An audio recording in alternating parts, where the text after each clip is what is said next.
See if we are live. Oh, there we are on YouTube.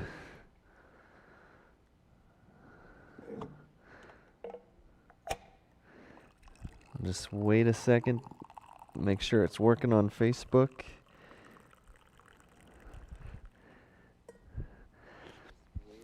And on the website.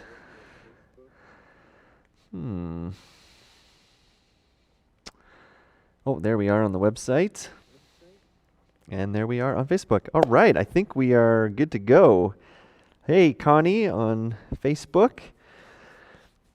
We'll just wait another minute or two to see who else jumps on. But I think we are working. You can let me know that you're here and that you're hopping on.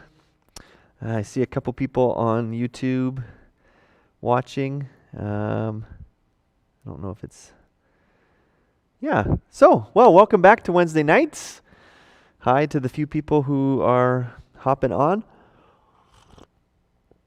I see a few people watching. So, welcome. We week 2 of our series in Genesis. Oh, there's Sarah Buchert. Hello, Sarah. Good to see everybody on here. Yes. So, if you are just joining us, this is actually week 2 of our Wednesday nights through the book of Genesis. We started last week.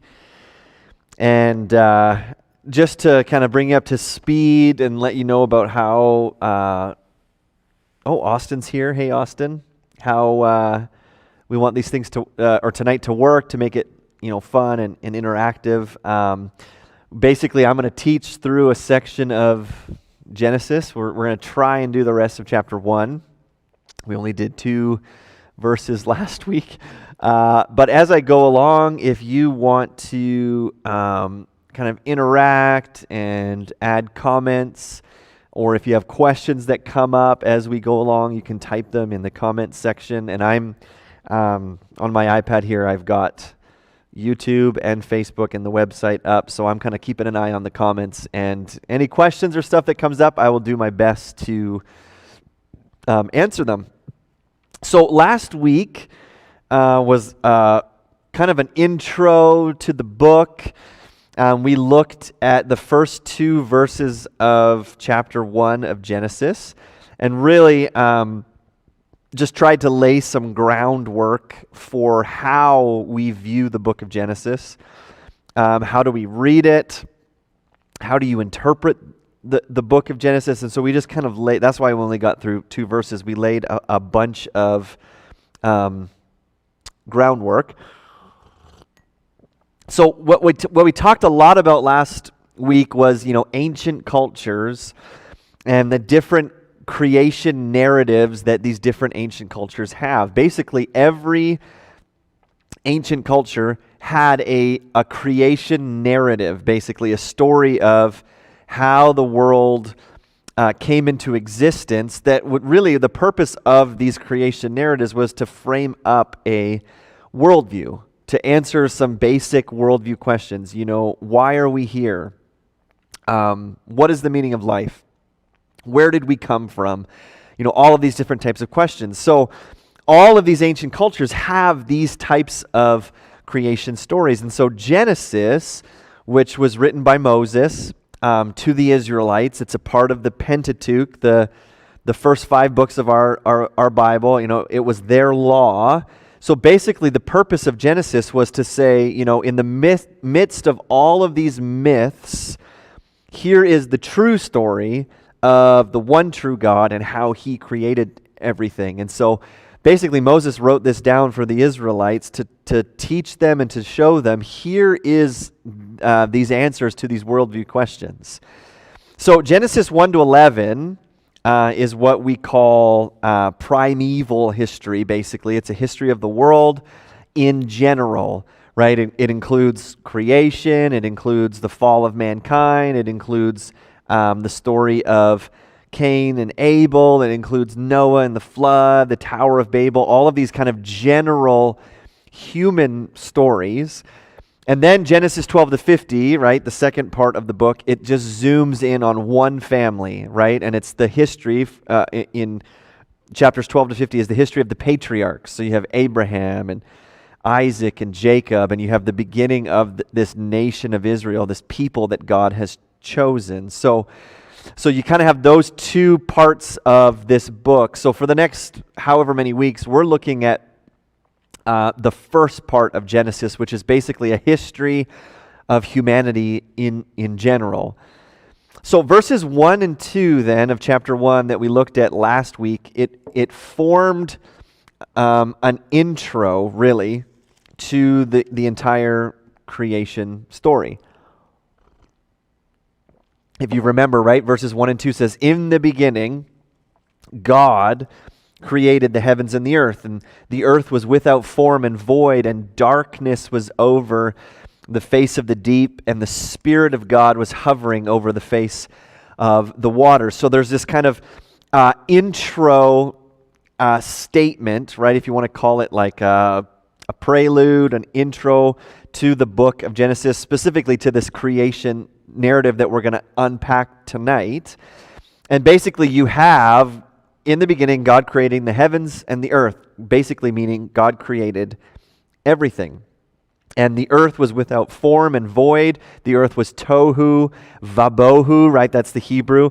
Basically, it means it's this desert wasteland, and darkness was over the face of the deep, and the Spirit of God is hovering over the face of the waters. So we talked last week, Genesis verses 1 and 2, it's not a separate creation account. Like, right, there's that idea of the gap theory that maybe Genesis 1 and 2 is kind of like God's first creation, and it was perfect, and then the fall of Satan happened, and it kind of made it into this desert wasteland, and then maybe the rest of chapter 1 is God recreating everything. But I don't think that's, I wouldn't hold to that theory. I just think that verses 1 and 2 is like an introduction statement that then gets kind of brought in and fleshed out in verses 3 to 31. So it's like a summary statement. In the beginning, God created the heavens and the earth, and then it's like now we want to unpack what that entailed and what it looked like and the different things that God created. So tonight, we're going to see how far we get in the next hour or so, but we want to look at the 6 days of creation. We won't get into day 7 where God rests, but we want to look at the 6 days of creation. Now, right out of the gate, cards on the table, I believe that Genesis 1 teaches a literal 6 days of creation. I believe that when we read, there was morning, there was evening, the third day, the fourth day, the fifth day, I think that Genesis is teaching us that these are 6 24-hour periods. So God created everything in the universe in 6 days. I know some people, some Christians, some scholars argue that, well, you know what, maybe each day is like an age, an eon. Maybe each day could be, thousands or even millions of years. So maybe when it says like on the third day, maybe it means like this third age and this third, it could be thousands or millions of years. And the idea is, well, they would point to a verse like in 2 Peter chapter 3 where it says, with the Lord, 1 day is like 1,000 years and 1,000 years is like 1 day. So they go, well, maybe when it says the word day, maybe it's like in God's eyes. And so maybe a day is not really just a literal day. The problem with that view is that nothing in the text or even nothing in the Hebrew language suggests that the word day means anything but a 24-hour day. There's nothing in the text that would suggest that. And really what you have is a lot of times when Christians think, well, maybe it is millions of years, what you're doing is you're taking an evolutionary worldview and the fact that, well, it seems like science has confirmed that the earth is billions of years old. And what you're doing is you're taking that worldview and saying, how can I make the Bible fit into that worldview? Rather than the other way around, right? Rather than just saying, okay, the Hebrew suggests that it's just literally a day. How do I then shape my worldview based on what the Bible says? Now, for sure, sometimes the word day can mean a period of time. So, for instance, in Numbers 10:10, this is what it says: on the day of your gladness also, and at your appointed feasts and at the beginning of your months, you shall blow the trumpets over your burnt offerings and over the sacrifices of your peace offerings. So that in Numbers 10:10, it says on the day of your gladness. And so it means day kind of in this general term of a season of life. But the thing is that's a very rare instance. More often than not, the Hebrew word for day literally means day, 24-hour period. So that's why I just read the text and I go, well, nothing in here suggests that it was millions of years, because even then you have some issues that naturally come up. Okay, so on day 5, God creates, animals in the sea, and he creates birds. And if that lasted for millions of years, well, then you would have death occurring. But the Bible is really clear that death was a result of the fall. There was no death before Genesis 3. So then you have to reconcile a whole bunch of things to go. And I read one scholar that said, well, maybe there's 2 types of death. Maybe there's natural death for animals over the millions of years, and maybe, human death is what it's talking about. But when you try and take the Bible and then make it fit into the most popular worldview of the day, you just run into all sorts of problems. So the whole idea of each day being millions of years just doesn't make a whole lot of logical sense from the text. So I would love to hear maybe comments, maybe pushback. If someone's like, nope, I believe that the earth is billions of years old, that's fine. For me, I would say that if you are a Christian and that you believe somehow, and you can have a good explanation for why the earth is millions of years old, for me, I don't think that's a salvation issue. I think it's maybe an issue of how we view the authority of the Bible, but I know for some Christians it's like, nope, if you don't believe that the earth is 6,000 years old, you are not a Christian. I don't go so far as to say that. I think that's a little bit drastic. Jennifer makes a really good point, which we'll get to. She says, I guess I wonder where dinosaurs fit. That's a super good question. And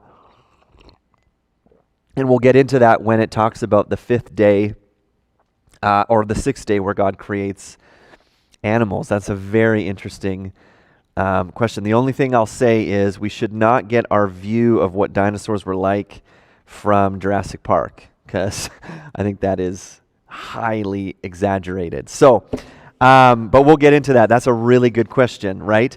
And here's what you have to understand. We're going to dive into some of the science of stuff, but even a lot of the science that talks about carbon dating, and we can prove that the earth is millions of years old, a lot of even that kind of scientific method has already been called into question, going, it's not very reliable at all, how they date the layers of the soil and how they date the age of certain bones. Scientists themselves have come out and said, yeah, this is a super unreliable way to date, and we could be off by so much. So we'll get into that.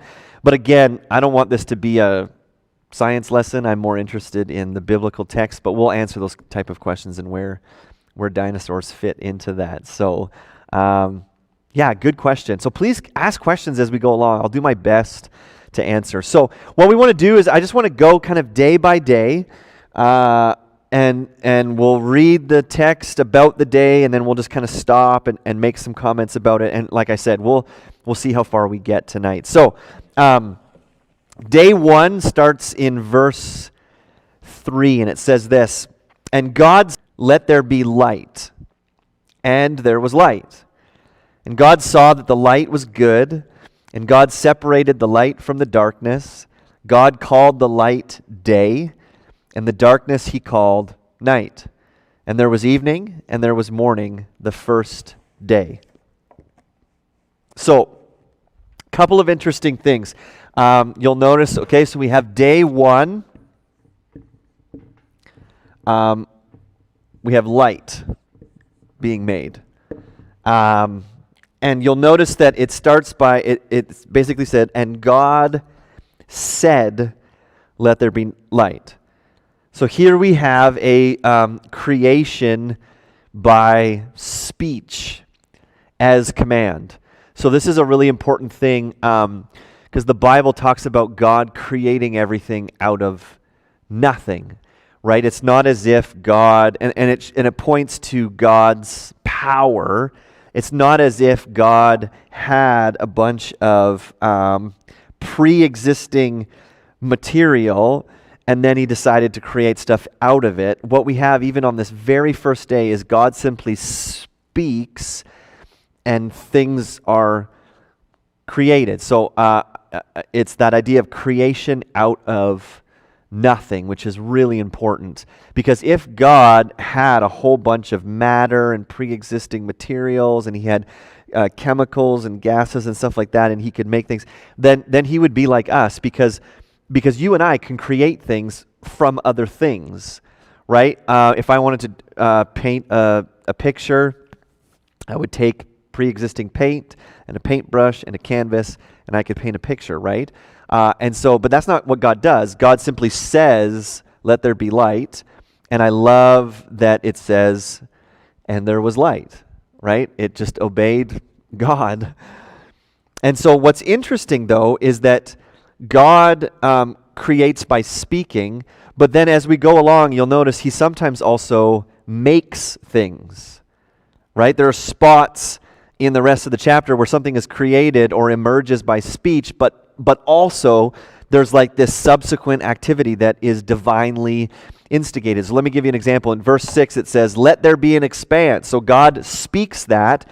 And then in verse 7 it says, and God made the expanse. Or another word is that he fashioned it. So it's like God spoke, right? Let there be an expanse. And then he took it and he made it. So it's creation by speech, but also by God acting and doing something. Verse 14 is another example. It says, let there be lights in the expanse. But then verse 16, it says, and God made the two lights. So it's both, right? We have creation by speech, and then we have creation by God actually, doing it and making things. So on day one, God says, let there be light, and there was light. And it says that God saw that the light was good. That word can also mean beautiful. So God looks at light and he says, that's good. That is beautiful. And then we're told that God separates the light from the darkness. And what you're going to notice as we go along is there's a lot of language of separating that comes up. And it doesn't mean pulling apart, right? If you think about, I can't think of an example, but it doesn't mean that I'm taking two things and like pulling them apart, physically separating them. But it actually means assigning each part for its respective spheres. It's the idea of God actually bringing order to the universe. God creates light, and then he does this act of separating light and darkness, and what he's doing is he's creating order and function in his world. The idea of God separating things comes up in verse 4, verse 6, verse 7, verse 14, verse 18. Many times in the creation narrative, it talks about God separating things, which is really, really fascinating. So it brings up this picture of God bringing order into the universe. God separates light from darkness. God is going to separate the waters above from the waters below. God is going to separate day from night. God actually takes a piece of a man and makes a woman, right? He separates them, and he's creating order and function. It's quite an amazing picture. And so one aspect, like I've been saying, is that of this creation narrative is here is a God who assigns functions and tells the universe how to work. So we're seeing a God that is fully in control as he's creating. So verse 5 says that he calls the light day and the darkness he called night.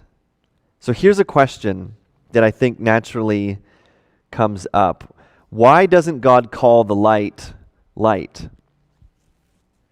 Right? Why doesn't he call the darkness darkness? I don't know if your mind works like that, but I read, God calls the light day. Well, I'm like, well, why didn't he just call it light? It's light. Right? So basically, it kind of gives us this hint about what exactly God is doing on this first day.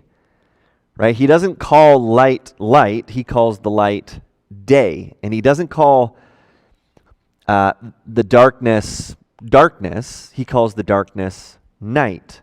So here's a hint at God setting up a function in the world, right? The day is a period of light, and the night is a period of darkness. And so God separating light from darkness doesn't make a lot of sense if you just are talking strictly material objects, because light and darkness can't be separated logically, because by definition, light and darkness can't exist together. Right? So if you go into a dark room and as soon as you flip on the light, there's no more darkness. You don't have to separate it. Light and darkness can't be together. They're mutually exclusive. They don't exist together. So what God is actually doing in day one is he's separating, okay, there's going to be a period of light that he calls the day, and there's going to be a period of darkness that he calls the night. So really, God's first act of creation was creating time. God is actually, in this first day, he's setting up day and night. He's creating time. Because think about it, God is eternal. Before creation, there was no time. Right? God has just eternally existed forever. And so now on this day one of creation, God creates time. He sets up, okay, there's going to be a period of day or a period of light called day, and then there's going to be a period of dark called night. We've set up time now. Now, God's second act of creation is then to create space, which we're going to get into on day 2. But I love that on this first day, here we have God creating time. And so as God sets to create out the universe, his first action is to create a 24-hour period, day and night. Now, here's what's super interesting about time. We're going to see in chapter 2, verse 3, when we get to the 7th day, right, and God rested on the 7th day, it says this, so God blessed the 7th day and made it holy, because on it God rested from all his work. So in chapter 2, verse 3, we see, okay, the 7th day is set apart as holy. So time, a period of time that is set aside as holy. And it's actually not until Exodus 3, verse 5, do you see a sanctification of space, where God says to Moses, take off your sandals, the ground you're walking on is holy. So before any part of the universe, before any space is set aside as holy, we actually have a period of time that is set aside as holy, which I just find super fascinating, right? The first thing God creates is time, and the first thing that he sets aside as holy is a period of time. So God creates light, meaning he kind of establishes light and darkness. He establishes the idea of time in the universe. But there's a question that people ask, and we'll probably get to it later. How can there be light on day 1 before the existence of the sun, which God created on day 4? Has anyone thought that question before? I would love to hear. Oh, hello, Babaram. Good to see you watching from Nepal. And it's morning there, right? Good morning. Has anyone had that thought before? How could there be light on day one when we're told that the sun and the moon and the stars aren't made until day 4? So really, the simplest explanation is God caused light to shine from a source other than the sun for the first 3 days. And I don't know what that looks like. Some people have said, well, maybe it was God's own glory that provided the light for the first 3 days, and it could be. Or maybe God just set up some temporary function for these first 3 days that caused light to shine, and then the sun kind of took over that responsibility on day 4. We're not really given the answer, but one of the reasons we see light made on day 1 and the sun made on day 4 is because it creates this beautiful pattern in the Genesis narrative, which we'll get to in a minute. So that's day 1. Like I've said, if you have questions about day 1, you can ask. But on day 1, God creates light. So, day 2, verses 6 to 8, this is what it says, "And God said, let there be an expanse in the midst of the waters, and let it separate the waters from the waters. And God made the expanse and separated the waters that were under the expanse from the waters that were above the expanse. And it was so.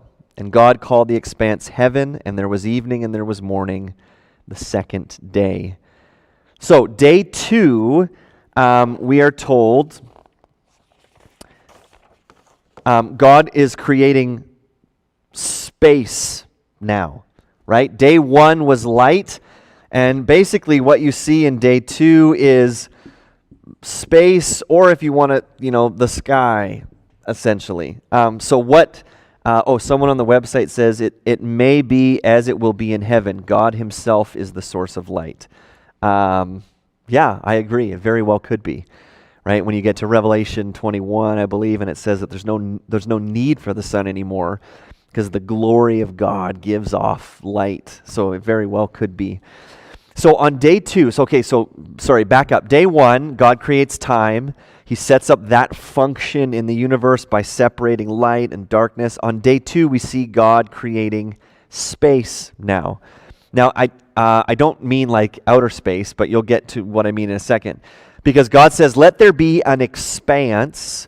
And the word expanse, maybe in your translations, it can also mean vault, or some translations might even say firmament. But the Hebrew word is rakia.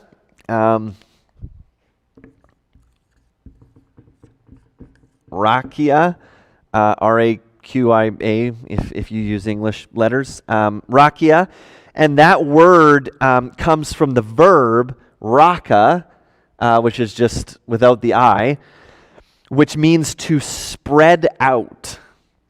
Or, so for instance, it's used, that word raka, the verb, is used in describing the temple when the artisans would hammer out the gold that went on, the ark or the other furniture in the temple. So basically they would hammer out the gold so that it would spread out. That's that word. So God creates an expanse. Basically, it's quite an amazing picture. It's like God, flattens this thing out and spreads it out or hammers it out. Something that's created by stretching. So basically what God is doing is he's creating the sky, the atmosphere. He takes, because if you remember from day 1, from verse 2, the Spirit of God is hovering over the waters. So whatever that looks like, right? And then we're told that then God takes some of the water and puts it above the sky, above the firmament, and then he leaves some below. Right? God made the expanse. He separated the waters that were under the expanse from the waters that were above the expanse. And again, notice that there's this idea of separating again. right? Creating order. God separates the water, and he puts some up here, and he puts some down here, and he calls the expanse heaven. Now, that is not the word how you and, like, the Christianese word, how you and I in the West would think of heaven. The word heaven simply means sky. It doesn't mean, angels floating on clouds playing the harp. The word heavens here, he calls the expanse heaven. That literally means sky. So God has created the sky. So think about it. It's such an interesting idea that God takes water and puts it up there and leaves some here, and now he's stretching and hammering out. Basically, he's creating the atmosphere on the earth. He's creating the sky. When you look up, right, and it seems like this dome that exists, right, from our perspective looking up, that's God creating the sky, the heavens. Now, a question that is brought up is, okay, well, is that firmament different from the sky that we have today? Right? Because firmament seems like solid. And we know that the sky is not solid. So was there something different? And one scholar that I read, he actually had a very interesting theory. He believed that the firmament was actually a temporary canopy that God put in the sky. And his theory, and again, he said, this is not a salvation issue. This was just a theory that he had. But he said maybe one of the reasons humans lived for so long before the flood, like some of them lived to over 900 years old, perhaps this firmament, this temporary canopy that God put in the sky, protected humans from the sun, regulated the climate on earth so that it was ideal, and contributed to humans' long life. And his idea was maybe at the flood, the canopy fell, and it added to all of the water that drowned the earth. So the reason that he thought that was Genesis 2 verse 5 says, "For the Lord God had not caused it to rain on the land." There was no rain. And then in Genesis 7, when you get to the flood account in 11 and 12, it says, "In the 600th year of Noah's life, in the second month, and the 17th day of the month, on that day, all the foundations of the great deep burst forth, and the windows of the heavens were opened, and rain fell upon the earth for 40 days and 40 nights." So, it's an interesting theory to go, well, maybe God created this temporary firmament, and then at the flood, it kind of opened, and the rain came, and it flooded the earth. And maybe that's why after the flood, you see, humans' lifespan drops dramatically, right? You go from people living 900 years, basically, and God says, well, I'm going to put a cap on it at 120 years old. Ultimately, though, what I think we're seeing on day 2 is God creating the atmosphere on earth. He's creating the sky. He's taking some of the waters, and then he's putting them up in the heavens. So God, essentially what he's doing is he's preparing the earth to be a habitable? Basically a habitat where humans can live. Is that a word? Habitable? Anyways, he's ordering it, and he's setting it up, and ultimately this is all moving towards this crowning achievement of his creation, which is human beings. So you and I as humans, we cannot live without the perfect atmosphere on earth, right? We can't live without oxygen to breathe, and so I believe that God, he's setting all of this up. He's flattening out the skies, and he's putting water above, and he's separating things, and so we're all moving towards humans being able to inhabit the earth. So day 3 then. Man, we are flying. I thought there was going to be more questions. Please ask questions if you have some. But day 3, verses 9 to 13, this is what it says. "And God said, let the waters under the heavens be gathered together into one place, and let the dry land appear. And it was so. God called the dry land earth, And the waters that were gathered together he called seas, and God saw that it was good. And God said, let the earth sprout vegetation, plants yielding seed, and fruit trees bearing fruit in which is their seed, each according to its kind on the earth. And it was so. The earth brought forth vegetation, plants yielding seed according to their own kinds, and trees bearing fruit in which is their seed, each according to its kind. And God saw that it was good. And there was evening and there was morning, the third day. So on day 3, basically what you have is you've got dry land and vegetation being created. Different types of plants.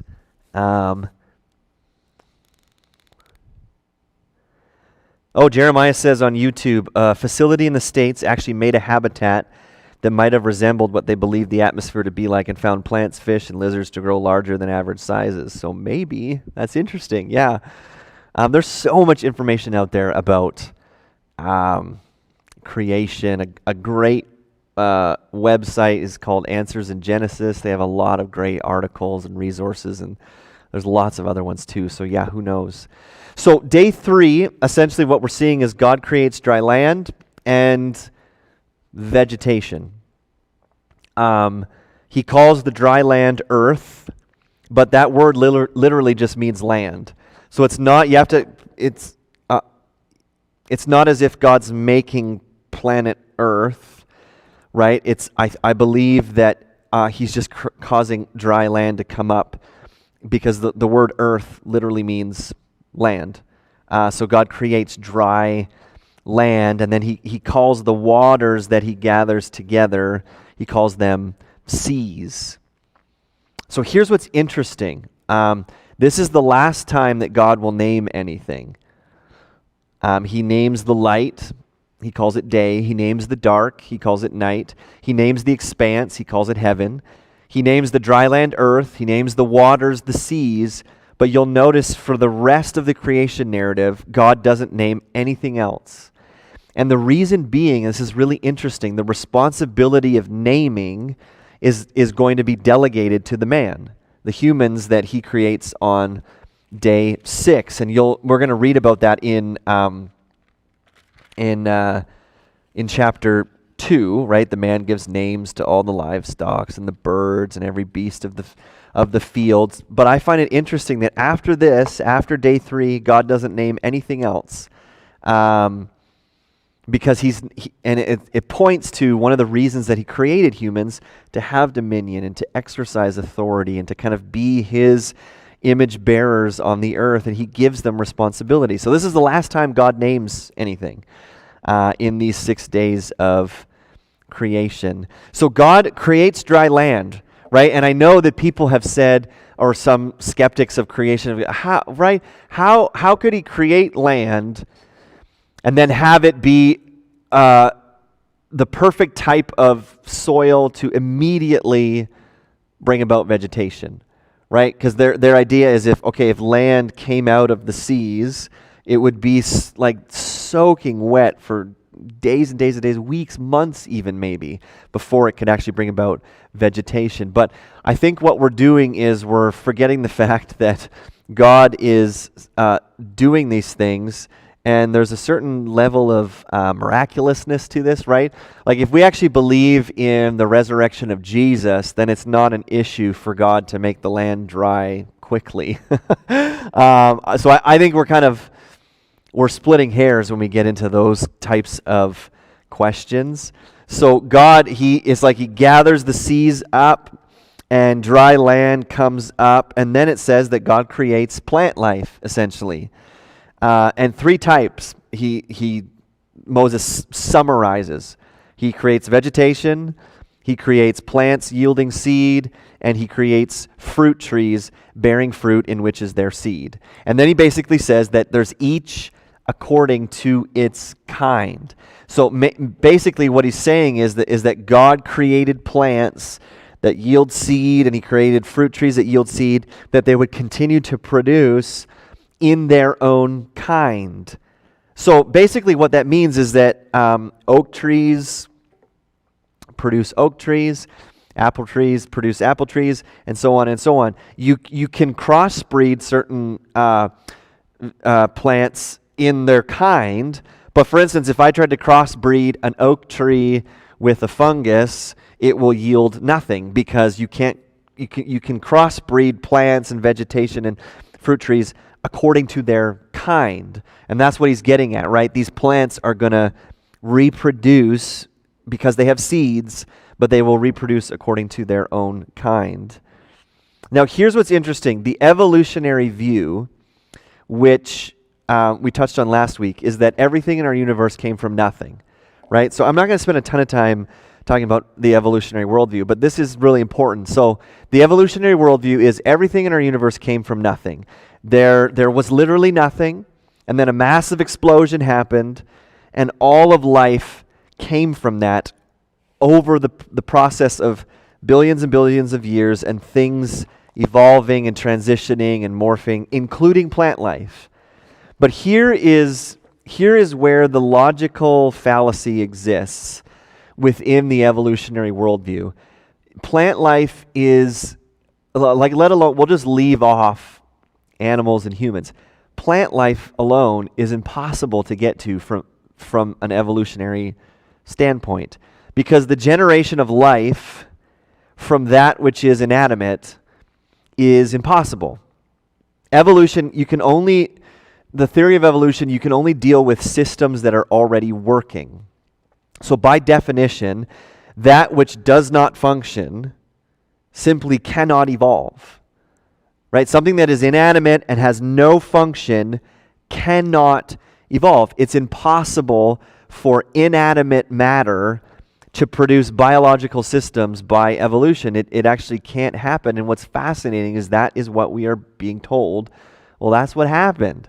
There was nothing, and then there was an explosion, and then you have matter, and from this inanimate matter evolved biological life, which is impossible, right? So I find that so fascinating, because it's kind of pitched as, the creation narrative is so outlandish and so ridiculous that there's a God who created everything by just speaking. And you go, really? Have you actually studied the evolutionary process? It's ridiculous. And it's actually impossible for it to happen. Not just like unlikely and good that there was billions of years. It's literally impossible for inanimate objects, inanimate matter, to produce biological life. Jeremiah says, just like the donkey? Mule. I don't know what that means. Is that an inside joke? Oh, man. So here's what we have. This is really interesting. So days 1 through 3, really, you have God. I don't know if you can see. Maybe I'm writing too far over. You have God setting up functions. And now we're going to see in days 4 through 6, God is going to begin to fill those spaces. So it's actually, the 6 days of creation are actually beautifully written, right? And there's all of these parallels that exist. So on day 1, you have God creates time, right? He separates light from darkness. On day 2, God creates space, the atmosphere of the sky. He separates the water. On day 3, God creates land and vegetation. So one scholar I read said this: on day 1, God creates the function of time. On day 2, God sets up the function that serves as the basis for weather. And then on day 3, God sets up the function that serves for the basis of food. So you almost have to picture, okay, days 1 through 3, God is setting up earth and the universe so that animal life and human life can then exist and fill those spaces, right? Because if you think about it, can animals or humans live without life or the atmosphere to breathe or land or food? And you go, well, no, human life, like if God created humans on day 1, they would die.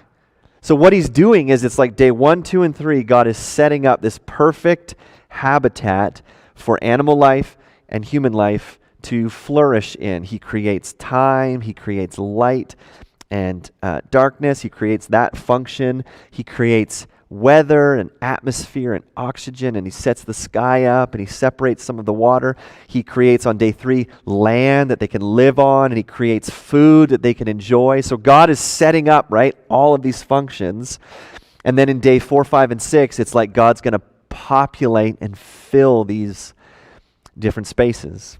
So it's actually beautifully written. If you can tell, like you should get excited about this. It's fascinating how beautifully Moses has captured this for us. So, day 4, verses 14 to 19. And God said, "Let there be lights in the expanse of the heavens to separate the day from the night, and let them be for signs and for seasons and for days and years, and let them be lights in the expanse of the heavens to give light upon the earth." And it was so. And God made the 2 great lights, the greater light to rule the day and the lesser light to rule the night, and the stars. And God set them in the expanse of the heavens to give light on the earth, to rule over the day and over the night, and to separate the light from the darkness. And God saw that it was good. And there was evening and there was morning, the 4th day.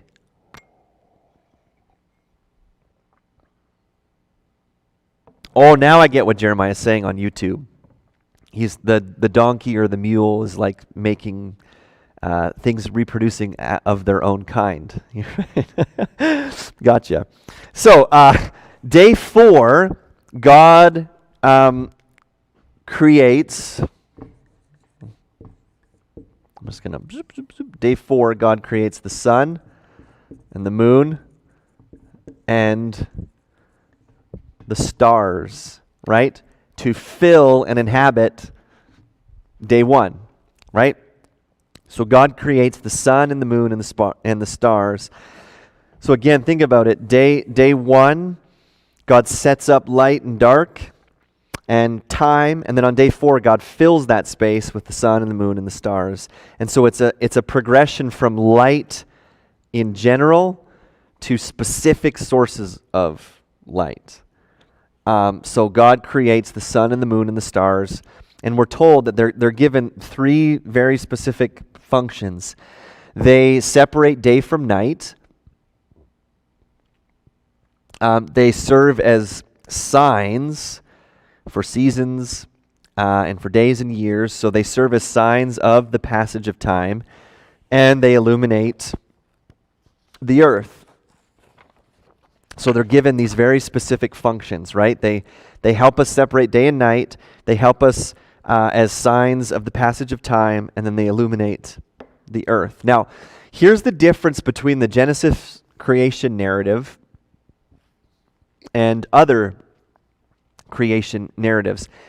In most Mediterranean religions, the sun and the moon and the stars were considered to be divine, especially the stars. They were viewed as, well, those are autonomous bodies. The sun, the moon, the stars, those are gods that we should worship and serve. So even in one, in our creation account, though, God creates a greater light, a lesser light, and the stars. He doesn't even give them names. He doesn't name the greater light. He doesn't name the lesser light. And the mention of the stars, you might have noticed, it almost seems like an afterthought, right? He says the greater light to rule the day and the lesser light to rule the night. And then it says, and the stars, right? They're just mentioned. It's almost like an afterthought. And actually that's very intentional, because in other ancient cultures, stars, they made a massive deal about the stars. Those are gods in the sky that we worship. And in the creation narrative, God says, yeah, I made a lesser light, I made a greater light, and the stars. So they're not a big deal, right? In Genesis, these luminaries aren't eternal, right? They are created.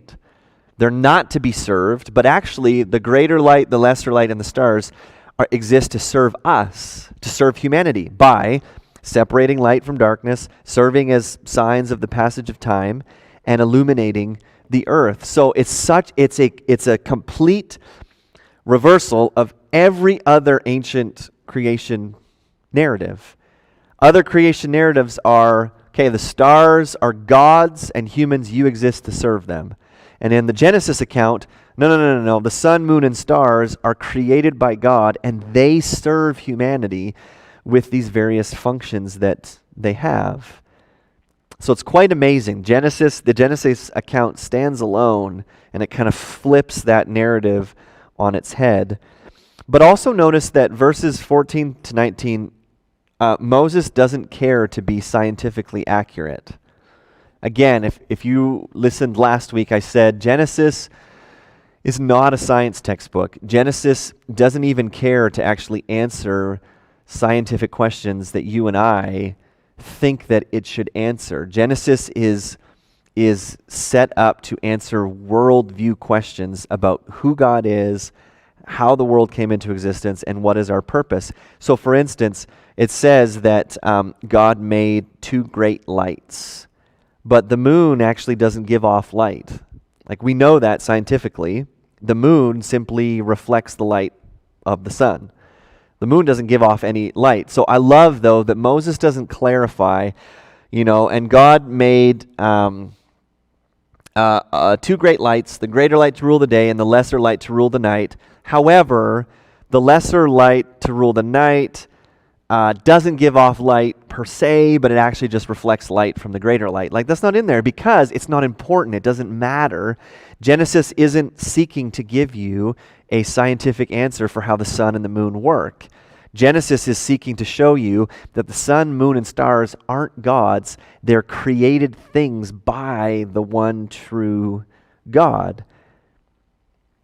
We have to remember that. Now, sure, Genesis does, right, answer scientific questions, but that's not its purpose. It's not a science textbook, right? It's to teach us worldview, it teaches us answers to our worldview questions, right? So the main point is the sun and the moon and the stars aren't God. Humanity doesn't exist to serve them. The sun and the moon and the stars are created things that exist to serve humanity by serving certain functions. Now, here's something interesting that helps shape my understanding of why these are 6 literal days. And it comes down to how we as humans have measured time since the beginning. The rotation of the earth determines a 24-hour day. The moon's orbit around the earth, by and large, determines our months, right? You have the cycle of the moon. The earth's revolution around the sun determines our year, right? It's 365 and a quarter days, and the earth revolves around the sun. But there is nothing in celestial bodies that determines a week. Right? So we have our days, our months, and our years really coincide with the sun and the moon, right? And the earth and their relation to one another. And there's nothing in celestial bodies that determine a week, and yet humanity universally numbers the calendar by weeks. Isn't that interesting? So I think there's something even ingrained in human beings in how we measure the passage of time that echoes back to these 7 days of creation, right? We all pick up a calendar. There's no calendar in the world that says, oh, actually, there's 10 days in a week. It doesn't work like that, right? There are 7 days in the week, and there's no celestial scientific reason for why we measure time by weeks. And so I think it points back to this original first week where God created everything. Jeremiah says on YouTube, even today scientists look at the stars and other planets for answers instead of God. It's true, yeah. You even think about, in ancient cultures, they looked to the sun, the moon, and the stars, and they worshiped them. Even today, people do that. We have astrology, we have your horoscopes, we have New Age practices that look at, the sun and the moon and the stars and try and figure out your future from them. So we do that today. Humans do that today as well, like they did, thousands and thousands of years ago. So I find it so interesting that oftentimes, and C.S. Lewis called it, he either called it historical snobbery or chronological snobbery. But basically, we look back at ancient cultures and we go, they were so simple-minded back then. They didn't know what they were talking about, right? And they worshiped the sun, moon, and stars, and yet you get a newspaper and, I got to read my horoscope because I don't even know what a sign is. I'm a Scorpio. And so we, as human beings, we do the same thing today, right? And yet we oftentimes look back at ancient cultures and go, they were so stupid back then. How could they not see that? And yet we do so much of the same things in our day and age. It's quite fascinating. So day 4, God creates the sun, moon, and the stars, and they exist to kind of serve humanity by differentiating between day and night, and being signs for the passage of time, and also giving light to the earth. So, day 5, we are flying through here. Verses 20 through 23, it says, "And God said, let the waters swarm with swarms of living creatures, and let birds fly above the earth across the expanse of the heavens. So God created the great sea creatures and every living creature that moves, with which the waters swarm, according to their kinds, and every winged bird according to its kind. And God saw that it was good. And God blessed them, saying, be fruitful and multiply and fill the waters in the seas, and let birds multiply on the earth. And there was evening and there was morning, the 5th day." So, day 5, God basically creates birds, and I was going to say fish, but I think it's sea creatures. I don't think it's just fish. But again, notice, right? So, day 1, light. Day 4, things to fill that space. Day 2, he separates water from water, so you have water and sky. And on day 5, what does he fill water and he fills the sky with birds, and he fills the water with sea creatures. So again, it's this process of creating and then filling. It's beautiful how parallel this is. So God creates birds and sea creatures. Now, what's interesting, again, is the difference between the creation narrative in Genesis and the ancient world, like the other ancient civilizations, their creation narrative. In the ancient world, sea creatures were seen to, they operated against the ordered system. So actually, sea creatures in ancient mythology were seen as threats. Even last week, we talked about the Babylonian view, right, where Tiamat was the belligerent and monstrous ocean goddess, the personification of evil, and she had to be fought and killed. And so there was this idea of the deep and creatures in the deep. In the Genesis account, notice that there has been no conflict yet, right? There's no cosmic war going on. There's no sea creatures who are battling God and he has to defeat them. These creatures are a part of the ordered system. They're not enemies to be defeated and kept in check. These sea creatures are actually created, and they are completely under God's control. So it's interesting. Again, it's Genesis. It's a stark difference. It's a stark difference from other creation narratives. God is firmly in control. There's no conflict. There's no war between sea monsters and him. He creates the sea monsters and they obey him. They're completely under his control. Now, what else is interesting is verse 22. The first blessing given in the Bible is not directed towards mankind, which I find fascinating. Now, I'm not saying that we should worship the earth or God cares more about animals than people. I'm not saying that. I just find it interesting that the first blessing that God gives in the Bible isn't towards human beings.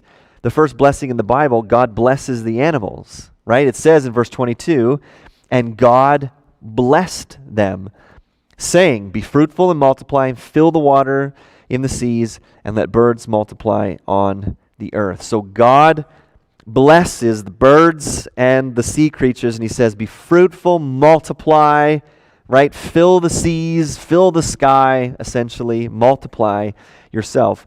So I think that teaches us that God cares about all of his creation.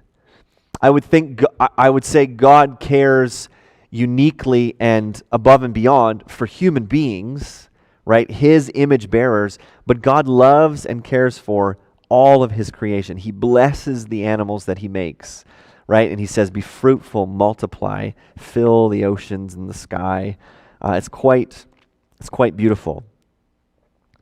So again, here's where the creation narrative departs from the popular view in our world, where the thinking is, well, evolution brought about all the sea creatures, birds, animals, humans that we see today. And our creation narrative in Genesis 1 says, no, evolution did not bring those things about. God specifically created them. So evolution would say that creatures evolved through ages-long processes. So billions of years, creatures evolved. There was actually a lecture given by a science professor at one of the most prestigious universities in Southern California. He gave this lecture describing how he believed the evolutionary process worked, or how it occurred. So I want to read you some of his ideas just to give you this comparison, right? On our creation account, we have God simply creating by speech, right? He speaks things into existence. Now, this professor was convinced that the ability to fly, to swim, and to travel on land were acquired characteristics. They were the result of every life form's natural instinct for self-preservation. So he started to imagine, well, the earliest complex life forms came into existence when single-celled creatures morphed by sheer accident into more complex life forms. And these more complex life forms found that they could sustain themselves by consuming the simpler life forms, and so they developed the means of moving so that they could feed. And then through a process of accidental mutations that took billions of years, some of these primitive microorganisms developed into more complex and larger creatures that eventually learned how to breathe air and move onto land to escape from predators. So he pictures, right, this professor pictures the earth at this point was populated with a variety of primitive, slithering reptiles and simple, small, creeping things, which he talks about as being, well, there was probably only snakes and bugs at this point in the evolutionary process. And so then he says, well, the snakes probably started to eat the bugs, and the bugs then sought inventive ways to get away from the snakes. So perhaps, this guy says, some of the bugs grew wings and developed the ability to fly, and others burrowed into the ground. So then the snakes began to die for lack of food. So in order to preserve their species, they grew legs then, and devised ways that they could climb trees and dig into the earth to get the bugs. The snakes probably eventually developed hollow bones and bodies. Some of these snakes probably developed wings so that they could fly to get more bugs. And through this process, great families of birds and animals and other forms of life developed. And so this professor, during his lecture, he said, it's all very simple. And I just laugh at that. Because in this guy's own admission, probably just by luck, by chance, by accident, all of these very precise things happened over billions of years that seem, in my mind, to be very fanciful and preposterous and actually genetically impossible. And so you begin to wonder when you actually dig into, right, Darwin's work and the origin of the species and the evolutionary, right, the theory of evolution. It sounds so preposterous and so genetically impossible. And you have to ask, well, why? Why is that view considered more believable than the biblical account of creation? And here's why, I think. Fallen humanity hates the God of the Bible, and the complexity and the wisdom that is seen in the creation of the universe is the single greatest rational obstacle to an atheistic worldview. And I think even I've heard, Richard Dawkins and Christopher Hitchens and other kind of well-known atheists, when people ask them about the fine-tuning of the universe and the odds of this happening, they have no explanation for it. It's just, well, we're here, so it must have happened. Sheer luck that over billions of years and possibly billions of Big Bangs, we're here, so therefore we just kind of lucked out. And there is no explanation for the fine-tuning of the universe. They talk about, I think it's 27 constants that have to be perfectly in tune in order for life to happen, and the odds of those 27 constants being exactly like to the degree at a Big Bang are impossible. And atheists and evolutionary biologists go, yeah, well, we're here, so it must have happened. So I think that really the reason that the evolutionary worldview is so popular is because fallen humanity hates the God of the Bible. And the complexity and the wisdom that you see in the creation account and that you see in the universe is the single greatest rational obstacle. And so rather than actually submitting to the God of the Bible, it's, well, let's just come up with a ludicrous explanation for where we came from. So, day 6. I would love to, I don't know, are there thoughts or comments, or do we have evolutionists watching that I'm offending?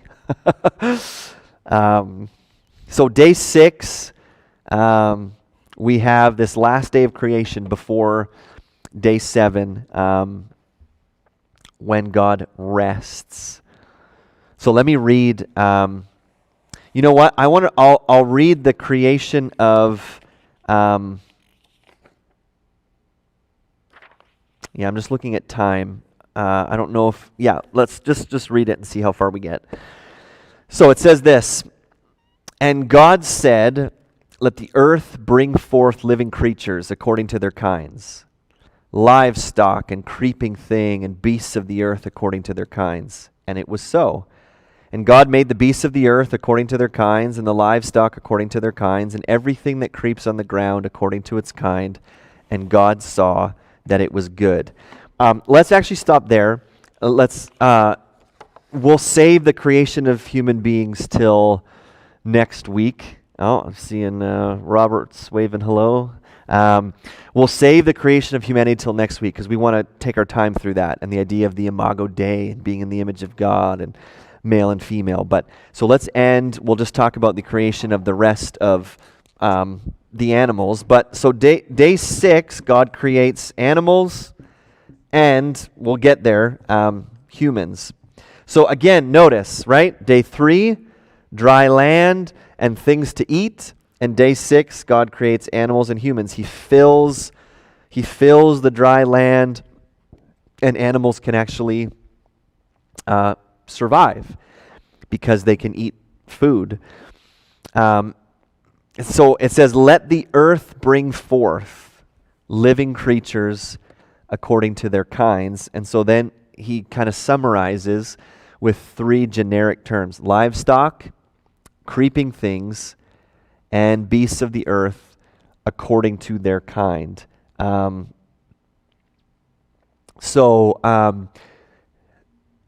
That's kind of this generality to talk covering all animals.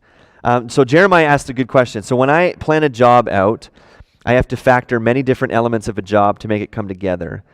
Do you think God planned out building the universe and our earth, or do you think he just did it because? That's a really good question because, I mean, you look at the universe and how it's set up and how it functions, you have to go, okay, there has to be an intelligent design behind the universe, which we would say, well, it's God, because there's so many factors, right? And I in my studies, I read a bunch of different facts that were really fascinating, but just for sake of time, we don't go over them. But like you talk about the tilt of the earth and how it's perfect, and if it was 1 degree off, life would cease to exist. You talk about the distance from the earth to the sun, and whatever it is, 93 million miles, or I can't remember. But if the earth was any closer, we would burn up, and if it was any farther away, we would freeze to death. The earth is perfectly positioned around the sun. You talk about like all of these things that have to be perfect within like the smallest degree. There's no room for error. So you go, I don't know if God sat down and planned this all out, but it definitely shows you that God is all-knowing, all-powerful. He has all wisdom, all knowledge. He knows everything. Because if he didn't, like this couldn't have come into existence, right? It's so perfectly fine-tuned that that it has to be an omniscient, all-knowing, powerful God. So I don't know if God, planned it out, but you look at the or if he just kind of made it happen, but it seems to be very well planned out and very well structured, right? And it seems to be set up just perfectly for human life to flourish and exist. So it's amazing to think about. So God creates livestock, so that would include, cows and horses and goats and sheep and all those kind of things, domestic type animals. He creates creeping things, which it would include, well, you just use your imagination, reptiles and all those kind of things. And then he makes beasts of the earth, which would include elephants and giraffes and rhinoceroses and all those kind of big beasts. I would say my view is that also includes dinosaurs. So Jennifer, to get back to your question, where do dinosaurs fit into this? And that's a really good question. Answers in Genesis has some great resources on a biblical view of dinosaurs. I would love to hear in the comments some theories that you've heard from like a Christian worldview of how dinosaurs fit in. I've heard some people say, well, dinosaur bones were put there by Satan to like test our faith, which I don't think is true. But it's an interesting theory. Others have said, nope, dinosaurs actually didn't exist. Those bones are whatever, made up. And then some Christians have said, well, the existence of dinosaurs proves that it must have been millions of years. But I don't think it necessarily has to mean that. The Bible actually, in a few places, in Job and in the Psalms, it uses a few words that could not possibly describe any human animals that we know today. It talks about behemoth, and it talks about, I'm just looking this up, it talks about behemoth, and then the other passage talks about Leviathan. Let me just look this up. Verses about behemoth. I believe it's in Job. Yes, behemoth. So if you read the biblical description, here we go. In Job chapter 40. If you go to Job chapter 40, this is the description of this behemoth. Behold, behemoth, which I made as I made you. He eats grass like an ox. Behold, his strength is in his loins, and his power in the muscles of his belly. He makes his tail stiff like a cedar. So you go, well, what kind of animal has a tail that is long and stiff like a tree? The sinews of his thighs are knit together. His bones are tubes of bronze. His limbs like bars of iron. And it kind of continues on describing this behemoth. And so many scholars believe, well, the biblical description of a behemoth and a leviathan probably are describing dinosaurs. The idea of a big dinosaur with a tail like a cedar trunk, that very well could be describing a dinosaur. Now, I think too it's important to remember like I said, if you watch Jurassic Park and if you watch other movies that have dinosaurs in them, that is a Hollywoodized version of what dinosaurs actually were like. Scientists have said most dinosaurs were actually quite small. Not to say that there weren't big ones, but most dinosaurs were actually quite small. They weren't gigantic. And I actually read a quote. It was last week, saying that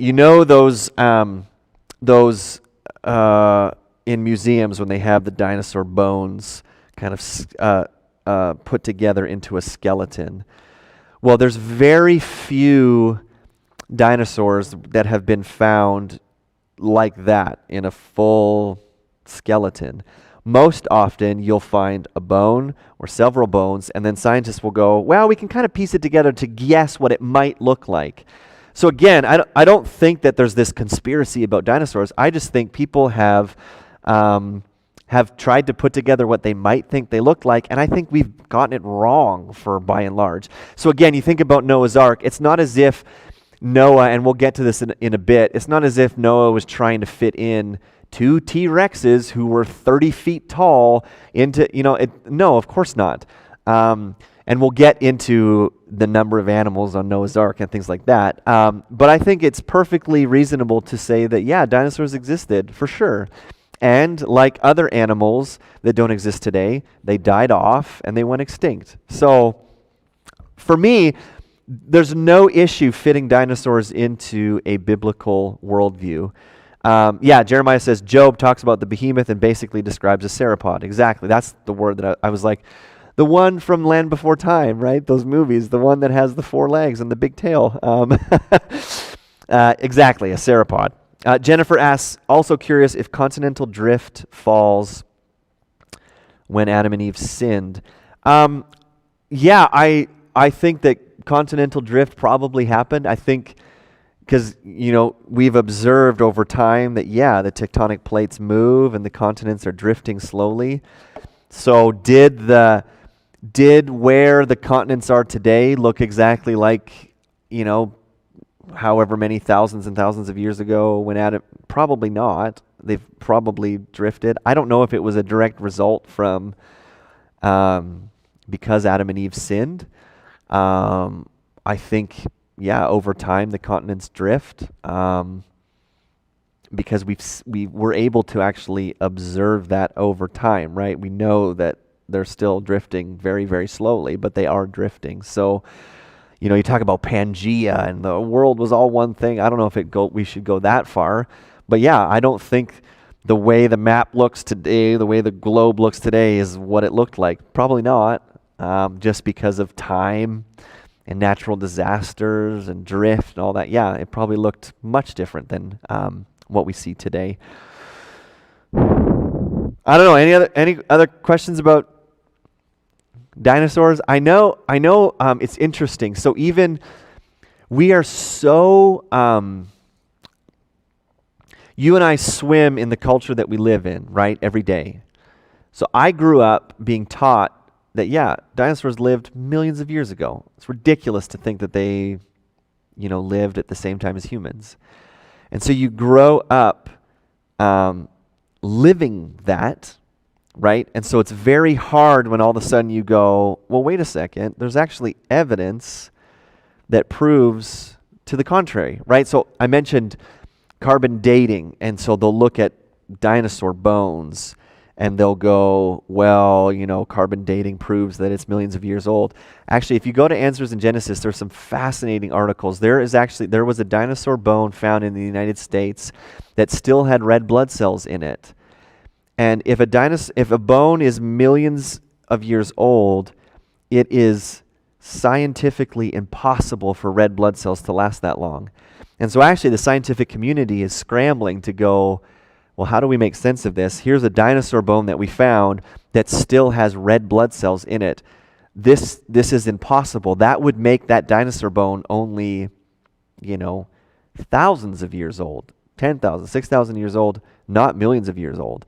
So it's actually interesting that science is beginning to prove a biblical worldview if you actually dig into some of the evidence. And you talk about carbon dating and you talk about fossil records, and there are so many issues with how they date things that even scientists go, yeah, this is not reliable at all. So I would encourage you to do some digging into it. But I know, like, I was talking with one lady, and I talked about the idea that dinosaurs weren't millions of years ago, and she just kind of went, what? I have never heard that before. I said, well, yeah, of course you haven't, because you and I live in this culture that's what's being pumped at us. Yeah, and Jeremiah says, the flood might have had enough force to cause the continental drift. Yeah, that's true as well when you think about that kind of a catastrophic event, which, we'll get to. So the phrase, let the land bring forth living creatures, that doesn't, again, it's not a scientific expression. It's not as if the earth just kind of like birthed animals. It's just a poetic way of saying that the land is the location, where animal life came from, but it's not what it's produced out of, right? God created animals, but it's just a poetic way of saying, let the earth bring forth living creatures. I don't think that if you've ever read the Chronicles of Narnia and the Last Battle, right? And when Aslan comes, and if you know this scene, I love this scene, but when Aslan, he's singing, and then the earth begins to swell, and when it pops and different animals come out. If you know that scene, let me know in the comments, right? I think it's beautiful. I wish they would make a movie out of it. But there's this big bubble on the earth, and then it pops, and an elephant comes out. I don't think that's what Genesis is saying. I don't think God, literally the earth swelled and it produced animals. I think it's a poetic way of saying this is where it happened, basically. So God makes all of the animals. Those three categories of animals cover all living creatures, all animals. And it says that they were created according to their kind, and God saw that it was good. So I think we'll leave it there, because I don't want to rush through the creation of mankind, because it's amazing. And it's really important because it deals with gender and sexuality, male, female. We're getting into all sorts of things. So I think we'll leave it there. If there's any questions, though, I'm just going to give a minute. Any questions about these first 5.5 days of creation? And then next week, like I said, we'll get into the second half of day 6, and then we'll get into day 7 where God actually rests. But yeah, any last comments or questions from you? Thanks for the interaction tonight. I love the back and forth. Like I said, there's a few books here that you may have noticed that I've found really helpful. I would encourage you if you want to dig deeper. This one's called The Lost World of Genesis 1, Ancient Cosmology and the Origins Debate. This one is called Reading Genesis Well, Navigating History, Poetry, Science, and Truth in Genesis 1 to 11. These two were really interesting. I didn't agree with everything in them, but it's okay to have books that you don't necessarily agree with. But these ones were really helpful. I would encourage you, if you're interested in digging in a bit more. This one's called The Battle for the Beginning by John MacArthur. Again, don't agree with everything that MacArthur says, but I found it really good. And this is written 20 years ago. And then if you're into commentaries, the New International Commentary on the Old Testament, that's on the first 11 chapters. So if you're a reader and you want more info, those are really good books I would suggest buying. So if there's no questions, Austin said, thanks for your study, Pastor. You're welcome, Austin. If there's no more questions, I'll upload this tomorrow to the website with the audio and the notes. And then, like I said, Barbara Ram says, I wish I could read those books, but I'm so far away. Oh, yes. I should find a way to send you some books, Barbara Ram. We can talk afterwards. But yes, we'll leave it at that. Text me or message me questions that you might have, and hopefully you have a good rest of your night, and we will talk to you next week.